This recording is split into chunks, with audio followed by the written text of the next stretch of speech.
Hi everyone, we are in a very special parsha this week. The parsha is called Tetzaveh. And as we know, the specialty of this week's parsha, Tetzaveh, is because in this parsha, Moshe Rabbeinu's name is not mentioned.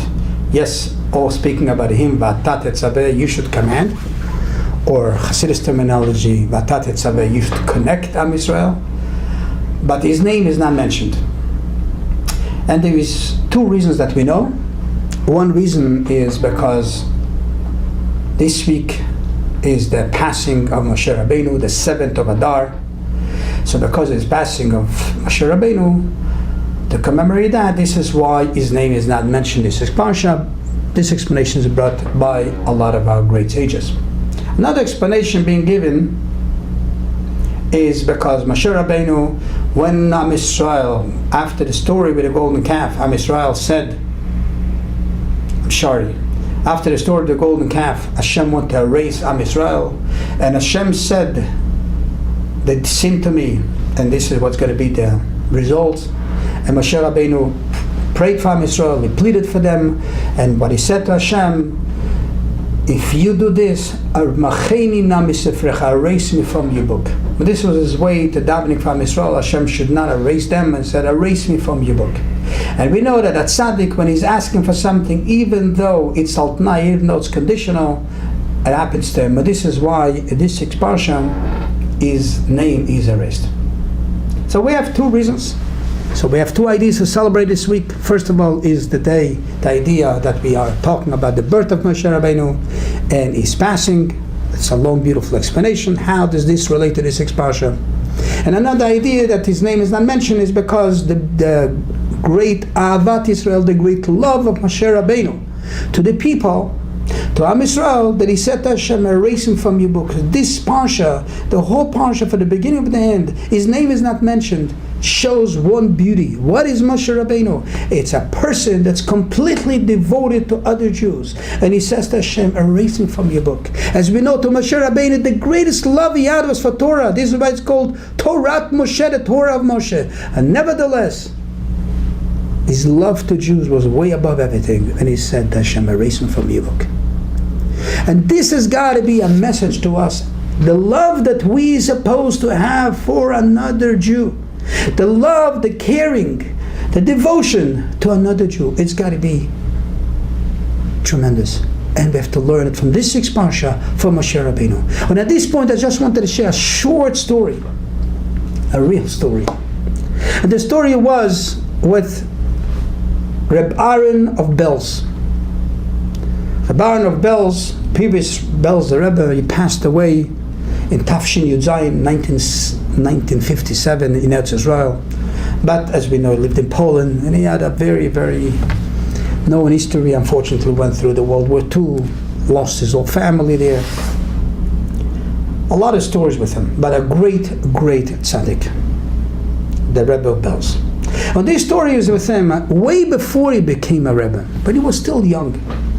But he was always known as to be a holy person. The people around him knew that he's very holy, very special. So even though he was not the Rebbe was his father, but he was a very holy man, the Rebbe Aaron of Belz. My father personally told me a lot about him because he knew him very well. And he said he was a very holy person. So I just wanted to share something from him. While he was young, he was a person that completely disassociated from world, from humanitarian, from anything to do with the physical world. Completely tuned into Kedusha. As being a youngster. And one day he comes back from the mikveh, from the bathhouse. And he walks into the house, and there was Chassidim of his father, and servants, and everything. And he walks over to one of them and he says, I really would want to have a good hot coffee with a delicious piece of cake. This Chassid looks at him and he knows the Aaron of Belz is really completely not into this stuff. He's completely not into food.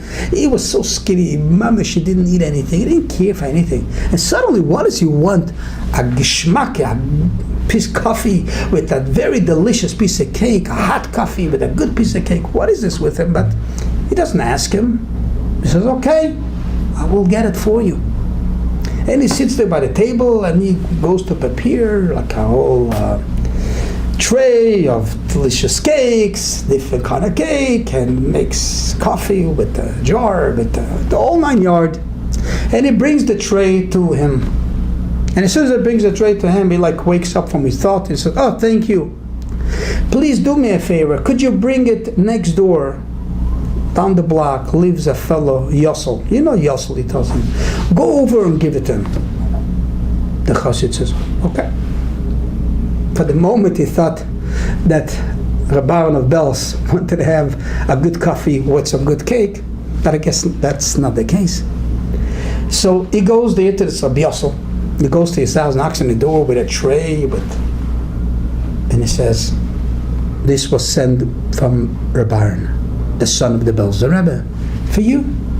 He looks at it and says, why? He says, I don't know. Here, take it. Puts it on the table. And he says, why did he send it to me? And then he says, wow, I get it.